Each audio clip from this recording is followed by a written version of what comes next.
오늘의 말씀은 고린도후서입니다. 고린도후서. 우리 지난주에 고린도전서까지 우리가 보았는데, 고린도전서 때도 마찬가지로 바울이 3차 선교 여행 때 고린도 교회를 방문하기 전에 미리 서신을 빌립보에서 써서 서신을 사람을 편해서 인편으로 통해서 교회에 보냈잖아요. 교회에 보냈고 그 응답을 받았겠죠. 그리고 또 아직도 이제 방문하기 전이에요.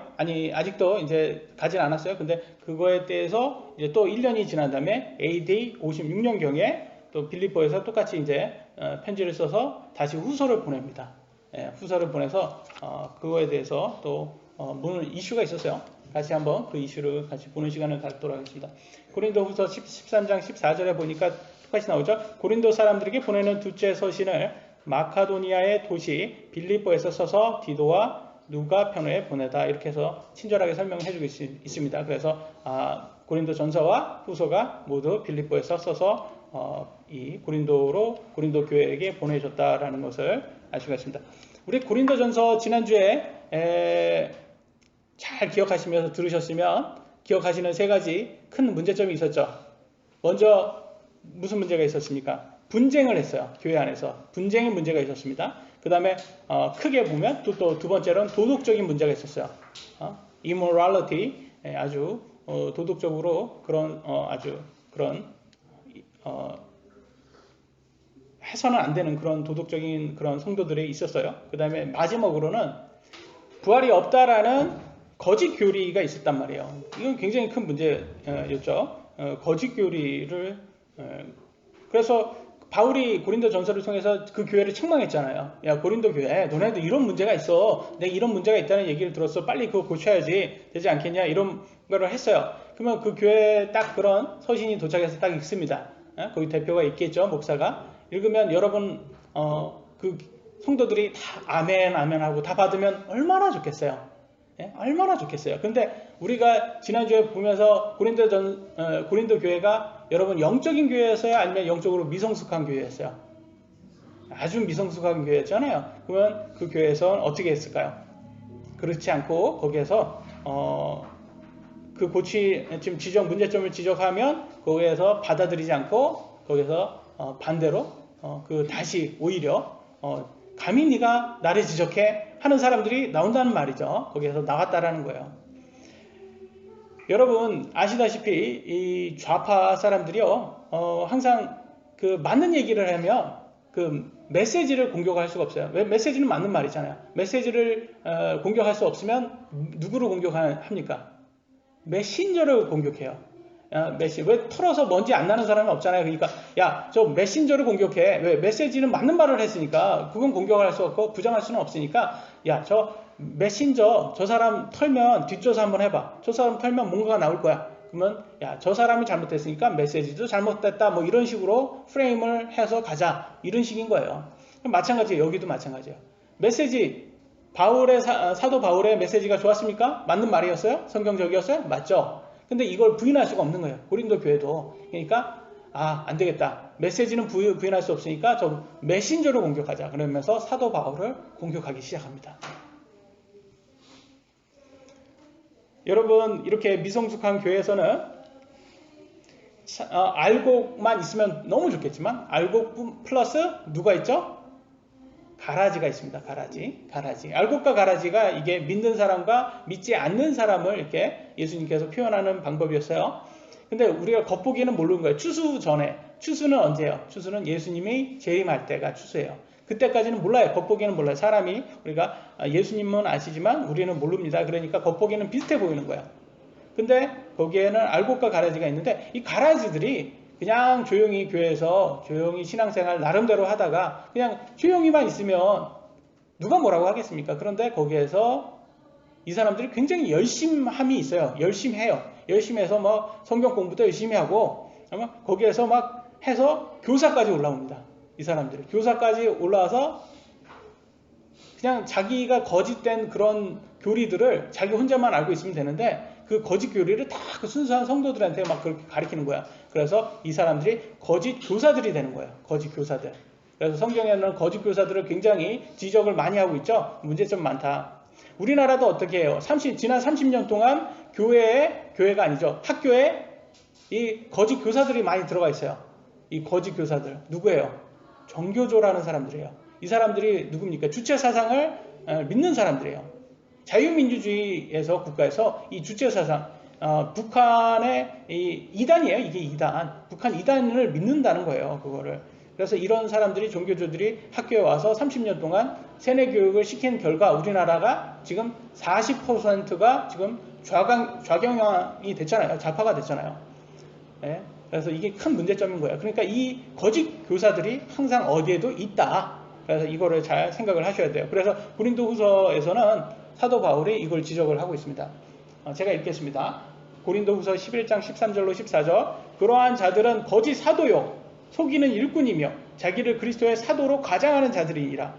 그것은 결코 놀랄 일이 아니니 사탄도 자기를 빛의 천사로 가장하느니라. 무슨 말이에요? 여러분, 사탄 보시면 우리가 생각하는 사탄은 뿔도 나 있고 아주 빨갛게, 특히 눈이 빨개가지고 무섭게 생겼고 삼지창을 들고 와서 꼬리도 있어가지고 막 와가지고 우리를 막 찌를 것 같이 뭐 그렇게 생겼다고 생각하는데 사실은 그렇지 않다라는 거야. 빛의 천사, 하나님의 천사와 같이 아주 거룩하고 누가 봐도 이게 절을 할 정도로 이렇게 영적으로 생겼다는 거예요. 사탄이. 그러니까 그 사탄의 자식들도 거짓 사도들도 누가 봐도 우리 목사님 최고야 이렇게 하게끔 돼 있다라는 거예요. 그러니까 이걸 속지 말라는 거예요. 근데 여기에서 12절에 뭐라고 나오냐면 이들이 뭘 한다라고 나오냐면 12절에 그렇게 자기 자랑을 많이 한대요. 자기 자랑을 많이 하는 사람이 조심하랍니다.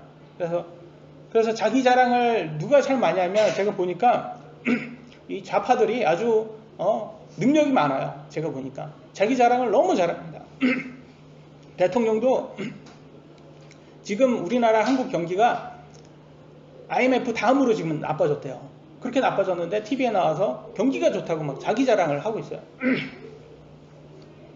그리고 자기 자랑을 많이 하는 사람들이 이게 말은 또 잘해가지고 사기꾼들이 많습니다. 그래서 제가 사진을 좀 한번 보여드리면 이 사람 누굽니까? 허경영이라고 들어봤어요? 내 눈을 바라봐. 내 병이 낫고 내 눈을 바라봐. 너가 복을 받고 내 눈을 바라봐. 하는 게 잘 되고 막 이상한 노래를 막 하면서 자기 눈을 바라보고 막 축지법으로 막 엄청 빨리 달린다고 하고 자기는 신이라고 얘기를 하는 이런 사람입니다. 이런 사람이 TV에 나오면 이 사람들을 보면 무슨 예능인이구나 이렇게 생각이 되잖아요. 예능인 아니면 미친놈이에요. 둘 중에 하나예요. 예능인 아니면 미친놈이에요. 예능인이면 그냥 재밌으려고 저러는 건데 근데 알고 보니까 보세요. 여기 사진을 보세요. 수백 명이 여기를 좀 와가지고 이 사람한테 이렇게 병을 봤는데 여자 가슴이 아프다고 저 가슴을 이렇게 만지고 합니다. 여러분 보시기에는 이 사람이 맞는 것 같아요? 아니면 사기꾼 같아요? 여러분 보시기에는 어때요? 사기꾼 같아요? 여러분 보시기에도 사기꾼 같아요? 근데 여러분은 맑은 정신을 갖고 있어서 이게 사기꾼이다 이렇게 아는데 이게 어떤 사람들은 이게 수백 명이라는 사람들이 이렇게 이 사람을 믿는 거예요. 이 사람 위해서 돈이라든지 뭐든지 몸도 바치는 사람들도 있고 별의별 사람이 다 있어요. 근데 말을 참 잘해요. 허경영도 아주 지식이 아주 굉장히 많습니다. 모든 분야에서 말을 참 잘하더라고요. 보니까. 그러니까 그 말을 잘 듣다 보면 이 사람 참 대단하다. 어떻게 사람이 어떻게 모든 걸 저렇게 정말 박사처럼 다 아냐. 모든 분야를 말을 참 잘하다 보니까. 그래서 그리고 또 자기 자랑을 엄청 많이 합니다. 나는 내가 하면 하여튼 자기가 신이에요. 그래 신처럼 얘기를 하는데 다 듣다 보면 세뇌가 당해요. 딱 세뇌 당해서 정말 신이라고 이렇게 생각을 하는 거예요. 여러분 그래서 이 나라를 한번 보시면 아시겠지만 사실 진리에는 관심이 없어요. 많은 사람들이 어디에 보이냐면 저는 성경에서 좁은 길이라고 하잖아요. 좁은 길. 천국으로 가는 길은 좁은 길. 그래서 그 무슨 말 찾는 사람이 없대요. 무슨 말이에요? 비인기 종목이라는 거예요. 오히려 진리가 비인기 종목이야. 이걸 얘기하고 있어요. 그래서 근데 따다 보면 이 정말 가짜들은 인기가 많아요. 여러분 신천지 한번 보세요. 신천지는 14만 4천 명, 유대인들이 하나님께서 정한 14만 4천 명을 그 모태로 해가지고 자기네들이 그렇게 한다고 했는데 14만 4천 명이 넘었어요. 이미 신천지는. 그러니까 사람이 미어지는 거예요. 거기는. 심지어는요, 여러분 놀라지 마세요. 몇 주 전에 저희 집까지 찾아왔습니다.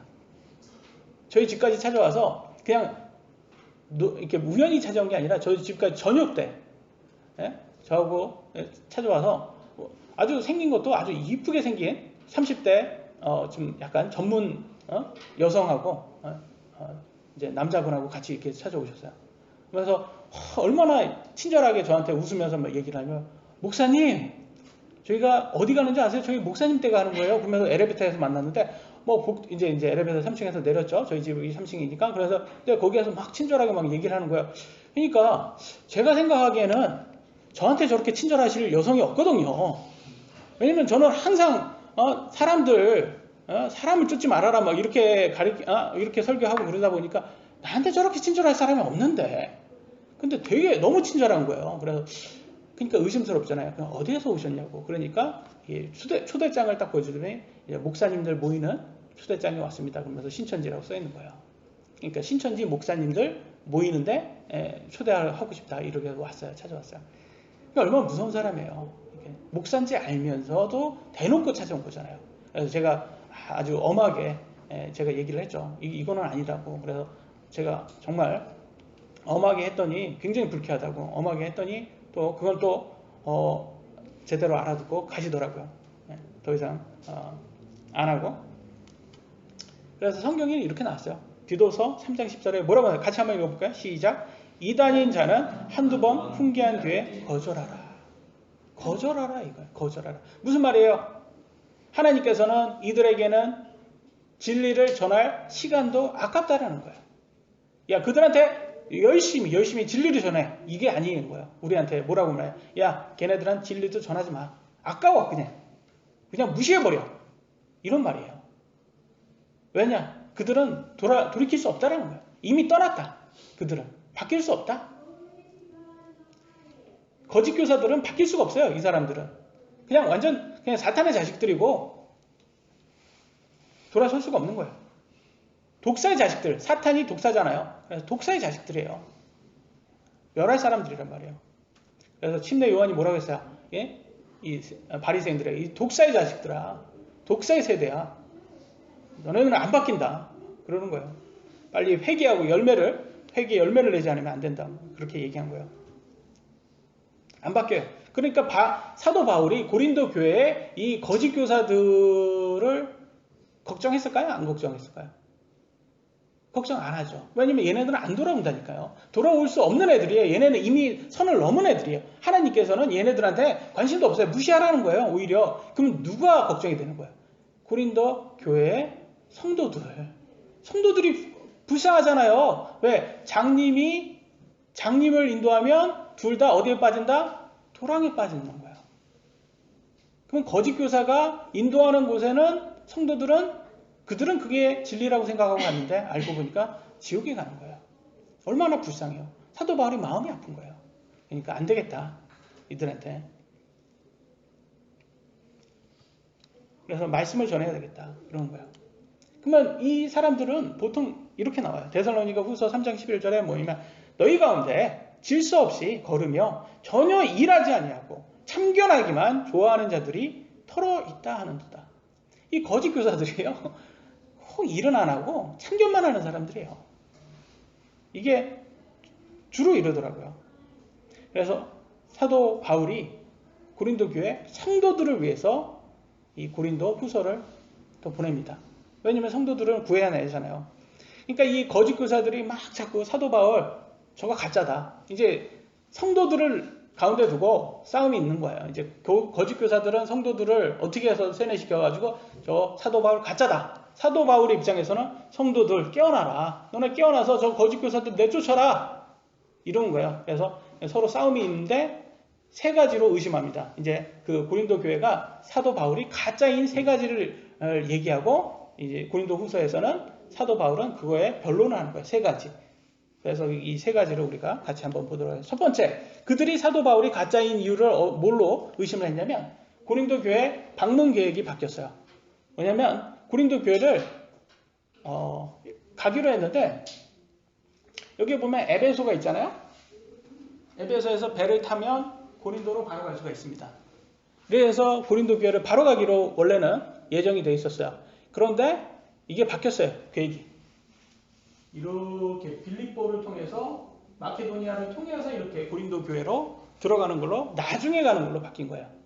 이해되시죠? 예. 그래서 그걸 이유를 설명합니다. 그 이유를 고린도후서 1장 16절 17절에 뭐라고 말하냐면 마케도니아를 통해서 다시 내게로 가서 그래서 마케도니아를 통해서 간다. 너희가 내 길로 보내줌으로써 유대로 가기로. 이건 16절부터 다시 읽겠습니다. 너희를 지나 마케도니아로 들어가고 마케도니아에서 다시 너희에게로 가서 이렇게 해서 그 지도를 보면 마케도니아로 육로로 이제 간다는 걸 얘기했고 17절에 이렇게 말해요. 그러므로 이렇게 작정하였을 때 내가 경솔히 하였겠느냐? 내 육신적으로 그냥 선택을 해야겠냐? 이렇게 말합니다. 육신에 따라 계획하여 예 하고는 아니요 하는 일이 내게 있겠느냐? 무슨 말이냐? 이게 내가 변덕이 심해서 육신적으로 내가 간다 해놓고서 내가 안 갔겠냐? 변덕으로 내 육신적으로 내가 경솔하게 내가 정했냐? 이렇게 얘기하는 거예요. 그 말은 뭐예요? 그러지 않았다라는 거예요. 내가 육신적으로 선택한 게 아니다. 그러면서 고린도후서 1장 19절에는 뭘 얘기하냐면 하나님의 아들 예수 그리스도는 예 하고는 아니요 하신 분이 아니었으며 그분 안에 예만 있었느니라. 무슨 말이에요? 이게 하나님께서 예수님께 명령했을 때 우리 예수님께서는 그 명령에 오직 순종만 했다. 그런 예수님을 내가 모시는데 그런 예수님이 나의 구원자인데 나 또한 하나님께서 내가 그 고린도 교회를 가라고 했으면 나는 갔다. 나는 안 가지 않았다. 그런데 하나님께서 거기를 가는 걸 원하지 않았다라는 거예요. 이해되시죠? 네, 육신적으로 이게 육신적으로 늦게 가는 게 아니다. 계획이 바뀐 게 아니다. 이걸 얘기를 하는 거예요. 하나님께서 그러면 왜 원하지 않았을까? 그걸 생각을 해야죠. 그걸 뭐라고 말하냐? 하나님께서 왜 고린도 교회를 가는 걸 원치 않았냐? 고린도후서 1장 23절로 24절에 이렇게 말합니다. 너희를 아끼기 위해 내가 아직까지 고린도에 가지 아니하였노라. 아끼기 위해서였다는 거예요. 하나님께서 고린도 교회를 아끼기 위해서 바울이 빨리 가는 것을 늦췄다라는 거예요. 왜 그러면 아끼는 거냐지 24절에 이렇게 말합니다. 우리는 너희의 믿음을 지배하는 자가 되려 하지 아니하고 오직 너희의 기쁨을 돕는 자가 되려 하나니 이렇게 말하는 거예요. 무슨 말이에요? 지배하는 자 뭐예요? 독재자. 여러분의 믿음이 이래라 저래라 이렇게 다 간섭하는 사람이 아니라는 거예요. 나는 그냥 도와주는 사람이라는 거예요. 여러분 이단들 가서 보면 아주 열심히 합니다. 근데 꼼짝 못해요. 목사한테 그들의 교주한테 꼼짝 못해요. 그냥 목사가 뭐라고 하면 그냥 그게 잘못됐던 맞던 했던 꼼짝도 못해요. 근데 저는 여러분들한테 그렇게 얘기를 하지 않습니다. 제가 뭐라고 얘기해도 그냥 여러분하고 이게 맞지 않다라고 생각하면 그럼 목사님하고 나하고 다르구나 이렇게 생각하시면 되는 거예요. 저는 여러분의 이렇게 믿음을 지배할 생각이 없어요. 전혀 없어요. 이해되시죠? 저는 그게 아니라는 거예요. 그게 맞는 거예요, 이게. 그래서 사도 바울이 그걸 얘기하는 거예요. 내가 만약에 일찍 갔다면 고린도전서 때문에 지금 화가 많이 나 있는 상태예요. 분쟁도 있었죠. 도덕도 아주 나쁜 것을 했죠. 그래서 이상한 교리도 막 믿었고 그러니까 바울이 가면 어떻게 하겠어요? 육신적으로 아끼지 않고 그 죄 지은 사람들을 막 내리치겠죠. 그러면 여러분 어떻게 생각하세요? 가라지를 딱 내려쳤을 때 그러면 알곡은 너무나 좋아라 했겠어요? 아니면 같이 상처받겠어요? 알곡도 상처를 받아요. 가라지가 떨어져 나갔다고 해서 그 교회가 좋다고 생각하지 않아요. 특히 영적으로 어릴수록 이 교회 왔더니 저 사도 바울이라는 사람이 온 다음부터 나 교회가 너무 시끄러워졌어. 이렇게 나올 수 있는 거예요. 그래서 예수님께서 뭐라고 해요? 거기에서 예수님 저 가라지를 없앨까요? 그러니까 알곡이 다칠 수 있으니까 추수 때까지 기다려. 예수님께서 그랬잖아요. 그래서 기다림이 필요한 거예요. 기다림이. 그래서 사도 바울도 그 기다림으로 하나님께서 기다려라고 했던 거예요. 그래서 나중에 들어가게 되는 거예요. 나중에. 그래야지 왜 나중에 들어가냐? 성도들이 좀 깨어나는 거야. 깨어나고 좀 영적으로 성숙해서 우리 교사들 저거 가짜구나. 우리 잘못 가르쳤구나. 사도 바울을 통해서 보니까 이게 가짜인 거예요. 그러니까 얘네들 내쫓아야 되겠다. 내쫓고 이제 우리가 제대로 된 교회를 만들자. 성경적인 교회를 만들자라고 하는 그 시간이 필요한 거예요. 여러분 어떠세요? 여러분이 예수님 믿고 나서 이렇게 살았을 때 그래도 우리가 죄가 나오잖아요. 우리 몸에서. 그죠? 하나님 말씀에 100%가 완벽하게 그런 사람이 어디 있습니까? 죄 짓잖아요. 죄 지을 때마다 하나님께서 확 와서 뒤통수 한 대 딱 때리고 그래요? 아니면 하나님께서 그냥 아무렇지도 않게 그냥 넘어가십니까? 넘어가요. 왜? 영적으로 성장할 시간을 주시는 거예요. 하나님께서. 영적으로 성장할 시간. 근데 어떤 사람들은 그 영적으로 성장할 시간을 주는 것을 은혜로 보지 않고 내가 이렇게 살아도 하나님께서 나한테 일도 잘 되고 돈도 많이 버니까 이게 맞나 보다 이렇게 살다가는 육신적으로 넘어갈 수도 있는 거예요. 믿음 버리고 넘어갈 수도 있는 거야. 진짜 믿는 사람은 거기에서 구원받은 사람은 분명히 마지막 때에 가서 하나님께서 징계를 딱 내려요. 그 징계 안 받으려면 우리가 항상 하나님을 두려워하고 이러다가 한 대 맞겠다. 뒤통수 한 대 맞겠다. 이런 생각을 해야 돼요. 하나님께. 근데 육신적으로 살다가 우리 아이들 이게 좀 아프면 어떡할까? 내가 아프구나. 근데 우리 집에 뭐가 있으면 어떡하냐. 이런 것들을 좀 약간 우리가 생각을 해야 돼요. 이게 하나님께서 이렇게 일부러 만드는 게 아니라 사탄이 이렇게 만드는 거예요. 사탄이. 근데 하나님께서 보호를 해 주셔야 될 거 아닙니까? 그래서 우리는 우선순위를 둬야 돼요. 여러분 직장, 여러분 학교 이런 것보다 여러분 하나님을 더 사랑하십니까? 확실히 보셔야 돼요. 여러분 기쁨, 쾌락을 하나님보다 더 사랑하십니까? 아니면 여러분 부모님, 여러분 자식들이 하나님보다 여러분 더 사랑하십니까? 그것도 조심하라는 거예요. 성경에 뭐라고 나왔어요? 마태복음 10장 37절로 38절 아버지나 어머니를 나보다 더 사랑하는 자는 내게 합당하지 아니하고 아들이나 딸을 나보다 더 사랑하는 자도 내게 합당하지 아니하며. 여러분 부모와 자식이 여러분 우상이 될 수 있습니다. 여러분 조심하셔야 돼요. 하나님보다 더 사랑하는 건 그건 우상입니다. 그래서 우리가 항상 조심해야 된다. 우리가 육신적으로 연약하다 보니까 자꾸 넘어갈 수 있다. 그래서 항상 바른 우선순위를 두자. 우리 하나님이 최고입니다. 우리 하나님 말씀을 제일 우선순위로 우리 삶에 두어야 된다. 이렇게 생각을 하셔야 됩니다. 그래서 사도 바울이 첫 번째로 고린도 교회에다 이거를 설명을 했습니다. 내가 바뀐 이유는 하나님의 뜻이었다. 두 번째, 헌금을 모아 놓으라 이렇게 얘기했어요. 헌금을 모아 둬라 그러면 여러분 어떤 생각이 들어요? 헌금을 모아 둬라 그러면 네가 나한테 헌금을 맡겠냐? 이런 생각이 들지 않겠어요? 저 사도 바울 우리한테 헌금을 맡겼어. 뭘 한 거야? 지금 돈 그러면 이게 헌금 갖고 와서 어디다 쓰는 거야 저거? 알 수가 없는 거야. 그러니까 막 의심하기 시작해요. 사도 바울. 헌금 횡령 사기꾼으로 이제 취급을 하게 돼요. 그래서 이제 설명을 해줍니다. 왜 헌금이 필요한지, 그 헌금을 어디다 써야 되는지도 설명하고 그 헌금을 내는 사람들한테 어떤 영향을 주는지도 설명을 해줘요. 8장 9절, 특히 고린도후서 8장에서 9장에 이 부분이 나왔는데 헌금 부분이 나왔습니다. 이 헌금은 여러분 헌금은 두 종류가 있어요. 11조, 10분의 1. 이거는 하나님께서 본인 거라고 이렇게 말씀하셨고 두 번째는 구제헌금이 있습니다. 구제가 무슨 말이에요? 가난한 사람을 돕는 게 구제예요. 구제헌금이 있어요. 근데 이제 구제헌금은 더 다르게 또 뭐하냐면 선교헌금이 될 수가 있는 거예요. 왜냐면 가난한 교회들을 돕는 거잖아요. 그래서 그것도 같은 구제예요. 그래서 선교헌금이 된 거예요. 여기에서는 이제 구제헌금을 얘기합니다. 선교헌금.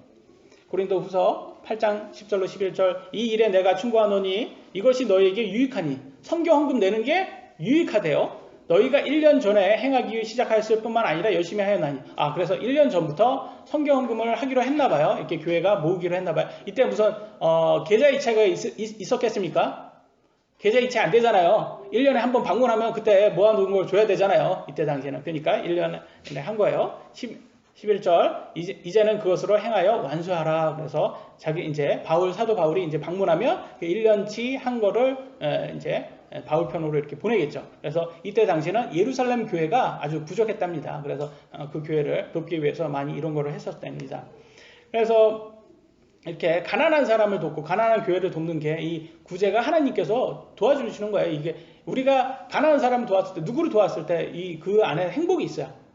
예? 그게 정답은 아니지만 하나님께서 그 안에 행복을 주셨어요. 그러면서 서로 도와라라는 그런 교훈을 주셨단 말이에요. 근데 이 사실 가난한 사람들을 돕는 거는 실제적으로는 기독교가 제일 많이 돕습니다. 어디 종교를 보셔도 기독교가 전 세계적으로 가난한 사람 구호단체 이런 걸 다 거의 기독교에서 파생된 거예요. 예? 그게 왜냐면 하나님의 이 구제라는 것을 하나님께서 말씀하셔서. 근데 이걸 정치인들이 도용해서 쓰죠. 누가 씁니까? 이 좌파 정치인들이 어떻게 씁니까? 가난한 사람 돕는다고 막 이렇게 씁니다. 근데 좌파 정치인들이 자기 돈 써요? 아니면 여러분의 세금을 씁니까? 그걸 보셔야 돼요. 여러분의 세금으로 인심은 자기가 다 써. 아니, 그럼 국민이 낸 세금인데, 지돈처럼 써요. 그래서 이번에도 512조가 통과됐어요. 내년 512조면 여러분, 말도 안 되는 거예요. 각 회사에서 정말 큰 회사, 그런 건 1조만 해도 정말 큰 회사예요. 그러니까 이 대통령이 아주 지금 512조라는 큰 기업을 운영하는 사람인데, 그거로 지돈처럼 막 다 쓰는데, 지돈이 아니죠. 근데 말도 안 되는 이제 나라는 이렇게 하는데, 거기에 정말 어마어마한 숫자가 다 북한하고 그냥 자기들 뽑아달라고, 그런데 지금 한 1조 정도 들어갔다고 하더라고요. 몇백억에서 그렇게 들어갔다고 하는데, 이걸 삭감하려고 하다가 이번에 그냥 통과를 지네들끼리 통과를 시켜버렸어요. 그래서 얘네들 보면 자기 돈에는 어디다 써요? 얘네들은 자기 돈은 불법 펀드 같은 거예요. 조국 보시면 아시죠? 자기 돈은 불법 펀드 합니다. 그러면서 꼭 무슨 일이 있으면 내가 학교 가서 팔아가지고 기부하겠다 말만 해요, 얘네들은. 그리고 김의겸 같은 사람들 보면 부동산에서 이번 1, 2년 사이에 10억 벌었어요, 이 사람은. 투기해가지고. 그러면서 또 나오잖아요. 내가 이거 기부하고 나 다시 또 출마하겠다. 얘네들은 똑같아요. 무슨 기부가 그냥 기부를 왜 하냐? 자기 출세하려고 기부하는 거고, 다 자기 돈으로 하지 않습니다. 얘네는 세금으로 하고. 그래서 성경에서는 이렇게 하나님께서 이렇게 도와라 이렇게 하고 있어요. 근데 그러면 도우면 여러분한테는 어떤 혜택이 있겠습니까? 여러분은 그냥 아깝잖아요. 육신적으로 봤을 때 아깝죠. 아깝단 말이에요. 이거에 내가 헌금 낸다고 이게 뭐가 좋아지는 거야 나한테. 성경에는 영적으로 보면 이렇답니다. 빌립보서 4장 17절에 이렇게 말합니다. 나는 선물을 바라지 아니하며 오직 너희 회개장부에 넘치게 될 열매를 바라노라 이렇게 말합니다. 여기서 선물은 성경 헌금을 얘기하는 거였고, 회개장부는 뭘까요? 회개장부는 영어로는 account. 여러분 account가 뭐예요? account. 미국에서 I'd like to open an account. 은행에 가서 이렇게 한번 얘기 한번 해보세요. 그럼 뭐예요? 나 통장 만들고 싶어요 이 뜻이에요. 미국은 통장 만들고 싶어요를 내가 계좌를 열고 싶어요 이렇게 말을 해요. 그래서 오픈이라는 동사를 쓰죠. 그러니까 계좌, 통장이라는 뜻이에요. 이 어카운트가. 그러니까 천국에는 통장이 있는데요. 이 통장의 열매는 이제 액수겠죠. 액수가 많아진다는 거예요. 내가 헌금을 하면 액수가 많아져? 이렇게 말하는 거예요. 그러면 이 통장은, 천국 통장은 어디다 쓸까요? 여러분 언제 쓸 거고 어떻게 쓸 것 같아요? 성경에 보니까 이렇게 말합니다. 여러분 심판을 받는데요. 근데 심판을 받는데 여러분도 심판을 받을 것 같아요? 안 받을 것 같아요? 믿는 사람도 심판 받습니까? 심판을 받아요. 믿는 사람도. 믿는 사람은 무슨 심판 받아요? 행위 심판을 받습니다. 행위 심판. 믿지 않는 사람은 행위 심판, 죄의 심판을 받아요. 그래서 이 죄의 심판은 큰일 나요. 여러분 예수님 믿어야지만 이 죄의 심판에서 무죄가 돼서 천국에 갈 수 있고 지옥에 안 가는 건데, 이 죄의 심판에서 유죄가 나면 지옥에 가는 거예요. 근데 우리는 예수님을 믿은 사람은 이제 죄의 심판에서 이제 무죄가 났잖아요. 이제. 그래서 우리는 천국에 갈 수 있는데, 이제 천국에 가서 끝나냐? 그렇지 않다라는 거예요. 천국에서 행위 심판을 받는다는 거예요. 그래서 천국에서 행위 심판을 받는 거를 그리스도 심판석이라고 합니다. 그리스도 심판. 그리고 죄의 심판, 행위 심판은 요한계시록에 나오는 것은 크고 흰 왕자 심판이라고 해요. 그래서 그리스도의 심판은 믿는 사람들의 심판이고 크고 흰 왕자는 믿지 않는 사람들까지 포함해서 이제 죄의 심판까지 보는 거예요. 그래서 고린도후서 5장 10절에 우리가 반드시 다 그리스도의 심판석 앞에 나타나리라. 그래서 믿는 사람들이 죄의 심판을 받는다라고 나오고 있고요. 그러면 거기에서 어떻게 받냐? 고린도전서 3장 12절 15절 보니까 두 종류가 있답니다. 금이나 은이나 보석 이렇게 한 종류고 나무나 건초나 집이나 이건 또 다른 한 종류예요. 근데 불에 의해서 심판받는다. 불에 의해 드러나고 그 불이 각 사람의 일이 어떤 종류의 종류인지 그것을 시험할 것이기 때문이라. 그래서 불에 의해서 시험을 받고 그 불에서 이렇게 타지 않고 남아있으면 보상을 받고 타면 없답니다. 보상. 세운 일이 남아있으면 그는 보상을 받고 금은 보석은 보상을 받겠죠. 그런데 나무 건초 집은 이제 다 타서 없어지겠죠. 일이 불타면 그는 보상에 뭐라고 하나요? 손실을 당하리라. 보상이 없다라는 거예요, 여러분. 그러나 그 자신은 구원을 받되 불에 의해 받는 것 같이 받으리라. 그러니까 보상 안 받아도 구원은 받는 거예요. 맞아요? 틀려요? 여러분 보시기에. 맞죠? 그래서 이 보상은 구원 문제가 아닌 거예요. 행위 심판은 구원이 아니에요. 행위 심판, 죄의 심판에서 이미 해결됐으니까 여러분 천국 가는 거예요. 그러니까 이제 여러분이 나 헌금 안 했다고 천국 가냐 안 가냐 이거에서는 이제 자유롭게 대하셔야 돼. 그러면 천국 가서 내가 왜 보상을 받아야 되냐? 이거를 제가 말씀드리겠어요. 여러분, 이 땅에서도 통장에 돈이 많은 사람이 대우를 잘 받습니까? 통장에 돈이 없는 사람이, 마이너스 통장에 있는 사람이 대우를 잘 받습니까? 많은 사람들. 그래서 이 드라마 보면 그러잖아요. 이 고객님의 VVIP, 이렇게. VVIP, very, very, very important person. 이렇게 해가지고, 이쪽으로 오세요. 그래서 따로 가잖아요. 뭐 어떤, 거기에서 뭐 차도 있고, 과자도 있고. 그래서 보니까 기사 보니까 막 3억에서 5억 이상은 있어야지 그 창고로 들어갈 수 있다는 거예요. 우리는 드라마에서만 봤지만. 그래서 그 계좌 안에 그런 돈이 있어야 된다는 거예요. 그래서 그런 대접을 받는 거예요. 그러면 천국은 다르냐 이거예요. 천국은 다르냐? 천국은 딱 들어갔어요. 우리가 천국에 갔어요. 천국 갔는데 통장을 딱 펼쳐봤어요. 빵원. 그럼 빵부터 시작하는 거예요, 여러분. 빵부터. 근데 어떤 사람 딱 통장했는데 거기에서 많이 있는 거예요. 열매가 많은 거예요. 근데 그거로 지금 얘기하는 거예요, 지금. 그래서 마태복음 보면 이렇게 말해요. 6장 19절로 20절에 너희 자신을 위해 보물을 땅에 쌓아두지 말라. 왜? 거기엔 좀과 녹이 부패시키며 거기에서는 도둑들이 뚫고 훔치느니라. 그러면 뭐야? 야, 너네 땅에 있는 통장에 많이 쌓아두지? 결과적으로는 다 없어져. 이거 얘기하고 20절에 오직 너희 자신을 위해 보물을 하늘에 쌓아두라. 거기는 좀과 녹이 부패시키지 아니하며 거기서는 도둑이 뚫지 아니하고 훔치지도 못하니라. 그거는 안 없어져 그런 거야. 이 땅에 있는 통장에 있는 잔고는 없어진대요, 결과적으로는. 근데 하늘에 있는 천국의 통장에는 잔고는 없어지지 않는다는 거예요. 그걸 얘기하고 있어요. 그러면 너네가 육적인지 너네가 영적인지 어떻게 하냐? 이렇게 물어보잖아요. 육적인지 영적인지 어떻게 하냐? 통장 잔고 보면 알아. 이걸 얘기하고 있어요. 21절 너희 보물이 있는 곳에 거기에 너희 마음이 있으리라. 이렇게. 그 말이 뭐예요? 여러분이 마음에 뭐가 있는지 여러분 영수증 보면 아는 거예요. 여러분 영수증을 딱 펼쳐봤어요. 그런데 크리스천이라고 했는데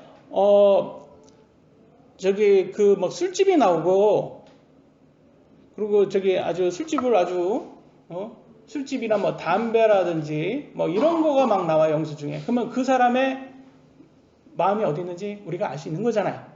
영수증만 보면 알 수 있는 거예요. 그 얘기하는 거야. 너네들이 얻다가 너네들의 열매를 얻는 거 보면 너네가 어디 있는지 안다. 이걸 얘기하는 거예요. 근데 여기에서 오해하지 마셔야 되는 것은 성경에 여러 가지 구절이 있습니다. 먼저 만몬에 신실해라. 만몬에 신실하는 게 만몬이 돈이잖아요. 돈에 신실하라는 거예요. 그럼 왜 돈에 신실하냐? 이건 우리의 우상은 아니지만 신실해야 되는 거예요. 이걸 가지고 우리 영적으로 이렇게 쓸 수 있기 때문에 신실하라고 나왔고 일하지 않은 사람은 먹지도 말라고 얘기를 했어요. 그러니까 우리는 일을 해야 돼요. 열심히 일을 해서 많이 벌 수 있으면 여러분 능력 되시면 많이 버셔야 되는 거예요. 많이 벌어서 육신적으로 또 우리가 필요하니까 쓸 건 쓰고 그래서 영적으로도 쓸 건 쓰라는 거예요. 그래서 여러분이 어디를 쓰냐에 따라서 알 수 있다는 거예요. 그래서 고린도후서 9장 6절로 7절에 보면 인색하게 뿌리는 자는 또한 인색하게 거둘 것이다. 맞습니까, 여러분? 여러분 통장에, 천국 통장에 인쇄가게 넣는 사람은 나중에 천국 들어와서 인쇄가게 아시겠죠? 인쇄가게 나올 거고. 풍성하게 뿌리는 자는 또한 풍성하게 거두리라. 이건 당연한 거예요. 여러분 적금도 10,000원짜리 적금 넣는 사람하고 10만원짜리 적금 넣는 사람하고 통장 3년 돼서 다 차서 찰 때 딱 보면 맛이 알잖아요. 그러면 한번 이렇게 몇 천만 원 되면 어깨에 좀 뽕이 들어가잖아요. 여러분 아시잖아요. 아, 왜 적금 한 번도 안 타본 사람처럼 이렇게 있으세요. 다 타보셨잖아요, 여기. 통장에 딱 이렇게 3천만 원 딱 찍혔을 때 이렇게 뿌듯하잖아요. 왠지 모르게 뿌듯하잖아요. 뭐 저도 군대에 있을 때 술, 담배, 저는 크리스찬이니까 술, 담배 다 안 하고 열심히 벌어가지고 좀 뭐 여자 같은 것도 여자 같은 거여서 죄송합니다. 여자 이렇게 죄송합니다. 이렇게 말이 이렇게 혼났어요. 이렇게 여자분들 이렇게 만나고 뭐 이런 것들을 안 했으니까 저는 그냥 교회 다니고 그냥 열심히 그냥 군생활하면서 모으는 돈은 다 통장에 들어갔으니까 딱 3년 딱 돼서 딱 통장을 딱 보는데 뿌듯하더라고요. 어깨에 힘이 들어가면서 왠지 모르게 남들한테 한번 보여주고 이렇게 인생의 자랑을 자꾸 하고 싶더라고요. 이렇게. 그러나 여기에서 말하고자 하는 것은 영적인 통장을 얘기하고 있는 거예요. 영적인 통장. 그래서 7절에 보니까 마지못해 하거나 억지로 하지 말지니 하나님은 즐거이 내는 자를 사랑하십니다. 이렇게 해서. 그러니까 이거는 억지로 하는 게 아니에요, 여러분. 그리고 여러분 보시기에는 여러분 목사가 억지로 헌금을 강요합니까? 안 합니까? 여러분 보시기에는 어때요? 제가 강요해요? 제가 맨날 억지로 헌금 얘기만 하고 여러분 헌금해야지 부자 돼요, 부자 되세요 그러면서 헌금하세요 뭐 그렇게 얘기 안 하잖아요. 저는 보통 성경에 헌금 얘기 나오면만 얘기해요. 왜냐하면 억지로 하는 게 아니래잖아요. 각자가 하는 거예요, 여러분. 왜? 각자가 거둘 거기 때문에. 여러분이 영적이지 못해서 내가 천국 가서 내가 보상받는 거 관심 없습니다. 그러면 안 하면 되는 거고. 저는 그러고 싶어요. 저는 천국 가서 많은 열매를 얻고 싶어요. 그러면 하시면 되는 거예요. 그래서 혜택은 여러분 자신이 받는 거예요. 그러니까 사도 바울이 뭐라고 하는 거예요? 이거 하는 게 나한테 이익이 있는 게 아니라 너네한테 유익하다 이렇게 말하는 거예요. 내가 충고를 하는데 이거 너네한테 좋은 거야. 이 얘기하는 거예요. 영적으로. 그래서 그걸로 해서 대변을 합니다. 마지막으로는 바울이 참된 사도인 이유가 나오는데 이제는 사람들이 이 거짓 교사들이 하다 못해서 이제 사도 바울한테 너 가짜 사도다 이렇게 얘기하는 거야. 가짜 사도. 사도 바울은 겸손했을까요? 자기 자랑을 많이 했을까요? 사도 바울은. 여러분 생각은 어때요? 많이 했을 것 같아요? 겸손했을 것 같아요? 여러분 어때요? 많이 가요. 사도 바울은 겸손했어요. 겸손했어요. 아까 말했잖아요. 거짓 교사들이 자기 자랑을 많이 했다고. 자기 자랑을 많이 하는 사람이 거짓 교사들이 많이 했다니까요. 그리고 거기에서 조심하라고 했어요. 그리고 자기 자랑 많이 하는 사람 조심해라. 항상 하나님께서는 겸손한 사람, 자기를 낮추는 사람이 높아진다고 했고 항상 겸손이 중요해요. 근데 겸손했더니 뭐가 나와요? 사람이 비웃어요. 야, 저 사람 뭐야? 항상 자기 자랑을 안 하니까 진짜 맨날 자랑하는 사람은 야, 대단해 하는데 사도 바울은 겸손하니까 야, 저 사람 사도도 아니야 뭐 이렇게 의심을 하기 시작해요. 그러니까 얼마나 억울하겠어요. 얼마나 억울해. 이런 말을 합니다. 억울하니까 이런. 고린도후서 11장 7절 8절. 내가 너희를 높이려고 나 자신을 낮춰. 야, 내가 이렇게 겸손한 거 너희네들 높이려고 한 거야. 내가 겸손을 너네들한테 보여줘서 너도 겸손해서 너희가 나중에 하나님을 통해서 높아지려고 그거 하려고 내가 한 거야. 내가 겸손하려고 한 게 모범이 되려고 한 거야. 너네도 겸손해서 하나님께서 높여준다고 했으니까 겸손한 사람이 하나님께서 높여준다고 했어요. 그래서 자기가 낮춰진 게 그거예요. 그래서 8절에 뭐라고 하냐, 내가 너희를 섬기기 위하여 다른 교회들로부터 삭을 받아 그들을 강탈하노라. 무슨 말이에요? 내가 다른 교회로부터 선교 헌금을 받아서 이 고린도 교회를 세웠는데 이제는 너네들이 나를 무슨 횡령 사기꾼으로만 이렇게 취급하는 거 보니까 내가 다른 교회 돈 완전히 훔쳐서 너네 쓸데없이 이 교회를 세웠네. 이 얘기한 거야. 야, 내가 고린도 교회 내가 다른 교회 헌금을 아주 쓸모없이 썼구나. 내가 그들 돈을 내가 강탈해서 내가 쓴 거네. 한번 생각 한번 해보세요. 이 선교사가 와가지고 교회를 세우는데 처음부터 이게 무슨 헌금이 들어옵니까? 뭐가 합니까? 교회를 세우려면 돈이 필요한데 어떻게 하겠어요? 그러니까 선교사 헌금 사비로 하는 거예요.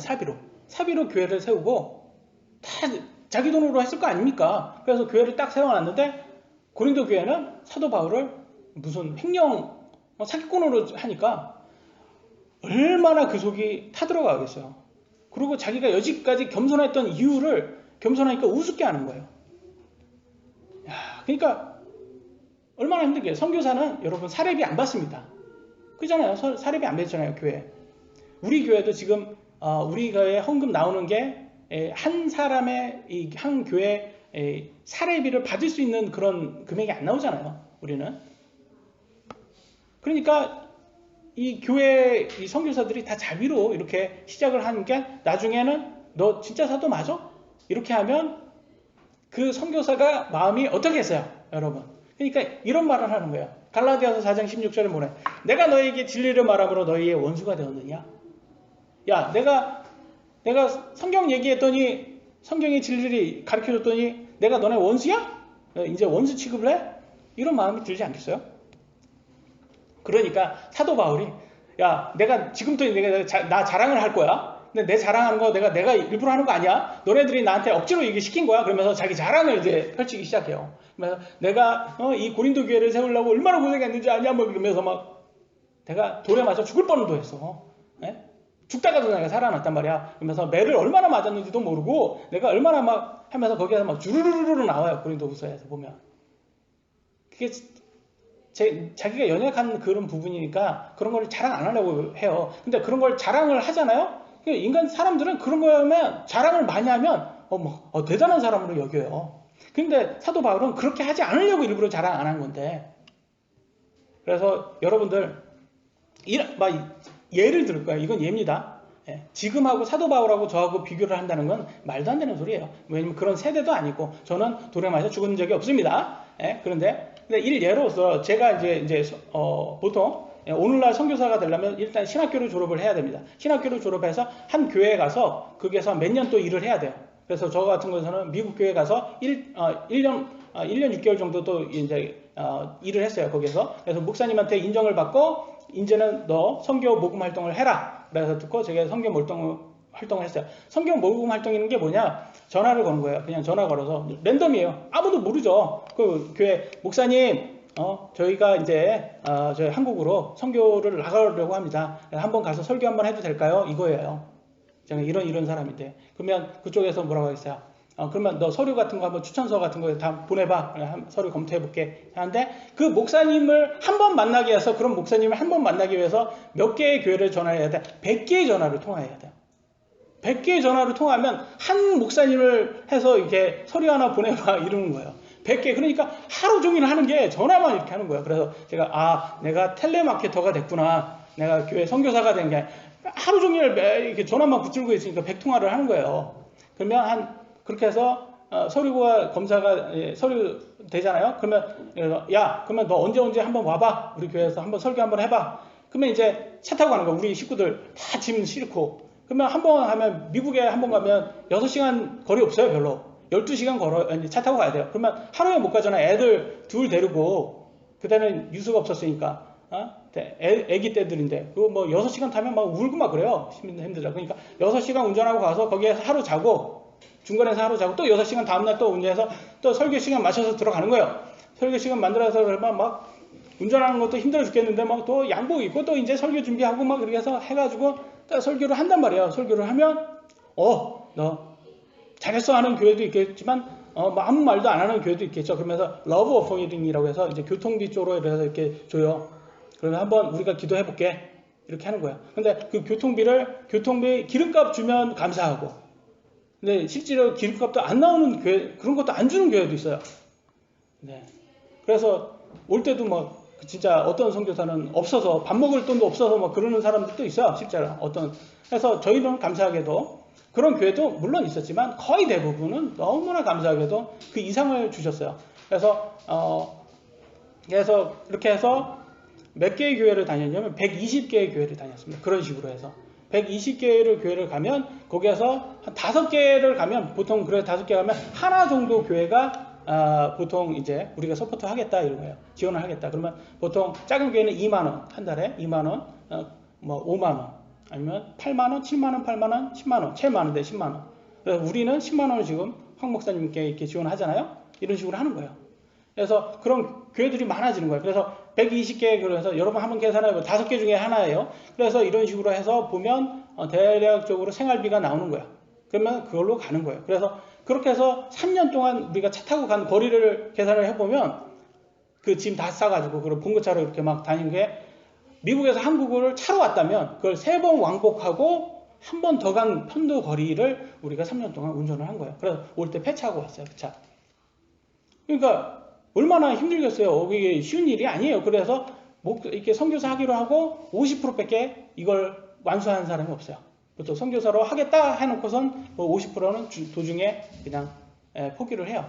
그래서 실제로는 저희 때는 그래서 사고가 나가지고 어떤 선교사는 애가 죽었어요. 내가 선교할 때. 그러면 아버지 입장에서 얼마나 불안했어요. 저는. 그러니까 그냥 하나님께 기도하는 거예요. 빨리 끝나게 이거 좀 해달라고. 빨리. 너무 불안하다. 이거 운전하는 것도 너무 불안하고. 왜냐면 저도 연약하니까. 그래서 딱 왔어요. 근데 여러분 참고로 저는 미국 사람이 아닙니다. 저는 한국 사람이고 한국에서 대학교도 나오고 6년 동안 군생활도 하고 30살에 미국 간 사람이에요. 그러니까 영어가 쉽겠어요? 어렵겠어요? 영어가 절대 쉽지 않습니다. 그래서 되게 어렵게 해서 제가 여지까지 했던 거 다 영어로 했어요. 여러분 영어로 설교해가지고 미국 사람한테 마음을 그래 딱 찌르고 저 사람 보내줘야 되겠다 그렇게 영어로 하려면 얼마나 힘들겠어요 거기에서. 그러니까 그런 것들이 있었단 말이죠. 그래서 딱 왔어요. 왔는데 누가 저를 너 여기 와가지고 좀 우리 돈 갖고 좀 너 돈 좀 벌라고 하네 보네 이런 식으로 너 진짜 맞아? 가짜 아니야? 이렇게 누가 한 번은 해봐요. 그러면 여러분 제 마음이 어떻겠습니까? 제 마음이 무너지는 거예요 이게. 그러니까 사도 바울이 그런 거야. 이렇게 말해요. 고린도후서 11장 19절. 나도 인간이야. 나도 힘들어. 이거야. 야, 누가 약하면 내가 약하지 않냐. 야, 너만 약해? 누가 약하면 나도 약하지 않겠냐. 누가 실족하면 내가 애타지 않겠냐. 야, 누가 믿음에서 떠나면 나는 마음 아프지 않겠어? 나도 힘들어. 이걸 얘기하는 거야. 이렇게 딱 얘기를 하는 이유가 뭐야? 하도 겸손했더니 사람들이 사람을 이렇게 모처럼 보는 거예요. 그러면서 뭐라고 하냐? 야, 다른 사람 말 잘하는데 사도 바울은 말도 좀 어눌하더라. 설교가 좀 어눌하더라. 그걸 얘기를 하고 있어요. 그러니까 사도 바울이 그래요. 고린도후서 11장 6절. 나도 알아. 그래. 내가 비록 말에는 서투를지 모르나. 나도 설교 별로 못하는지 모르나. 아니, 못하는 거 아는데 지식에는 그렇지 아니하니라. 지식은 그렇지 않대요, 여러분. 이게 어떤 지식을 말하는 거예요? 성경적 지식을 얘기하는 거예요. 성경적으로 바른 교리라는 거예요. 왜냐면 세상적으로 암만 교리 많아봤자 뭐예요? 성경적으로 잘 가르쳐야지 바른 교리를 가르치는 게 가장 중요하잖아요. 그래서 저도 그런 생각을 하는 거예요. 여러분, 제가 별로 인기도 별로 없고 설교도 잘 못하는 거 알고 있어요. 그래서 제가 설교하면 왠지 모르겠어요. 다 졸려요. 왜 그런지 모르겠어요. 졸리니까 제가 안 되는 아재 개그를 딱 무리하게 무리수로 하면 이런 반응 나오죠. 그러니까 속으로는 하면 안 되는데 자제해야 되겠다. 이런 생각이 납니다. 그러니까 제가 감히 사도 바울하고 비교한다는 게 이거는 이제 무리한 거예요. 근데 제가 여러분의 이해를 돕기 위해서 제가 비교를 한 거지 저는 훨씬 편하게 모든 것을 했습니다. 참고로 제가 감히 사도 바울하고 비교할 수 없습니다. 저는 참고로. 그래서 이렇게 해왔던 겁니다. 그래서 사도 바울이 결과적으로는 고린도후서를 이렇게 편지를 보내는 거예요. 후서를 보내면서 마음속에 어떤 마음이 있겠습니까? 내가 이걸 보내는 게 사람들에게 좀 이 성도들, 거의 순수한 성도들, 정말 하나님의 바른 교리를 원하는 성도들에게 정말 제대로 된 교회관을 알려주고 싶다 이런 마음이 크지 않겠어요? 저 거짓 교사들한테 말만 잘하는 저 거짓 교사들, 그러나 성경적이지 못한 저 사람들한테 너네들 빨리 그들 내쫓고 바르게 서라 이런 마음이 크지 않겠어요? 그래서 이렇게 바른 교회관을 이렇게 우리가 고린도 후서를 통해서 우리가 배울 수 있는 겁니다. 그래서 바울의 그 고생을 통해서 우리가 어떤 게 정말 성경적인 교회인지 여러분과 우리가 배울 수 있는 겁니다. 그래서 이걸 통해서 우리가 배울 수 있는 것들이 있죠. 그래서 여러분 보상, 우리는 영원히 살 사람들이에요. 여러분 이제는 이미 구원이 이제 구원의 확신을 가진 사람들이기 때문에 구원의 확신을 가진 사람에게는 뭐에 관심을 가져요? 이제 영적인 것에 관심을 가져야 돼요. 그래서 보상에 대해서 관심을 가져야 되는 사람들이 되어야 되고, 그래서 우리가 항상 생각을 하셔야 돼요. 나는 영원히 살 사람들이다. 그래서 이 세상적인 거, 그래서 세상 사람들로 보면 어떤 게 가장 좋다고 말하겠습니까? 부자가 되거나 성공하는 거겠지만 우리의 성공은, 진정한 성공은 성경적으로 사는 게 그게 가장 그게 바른 겁니다. 그래서 여러분의 앞으로도 이제 바울 서신을 통해서 우리가 바른 교회관을 배울 수 있도록 기도했으면 좋겠습니다. 기도하시겠습니다.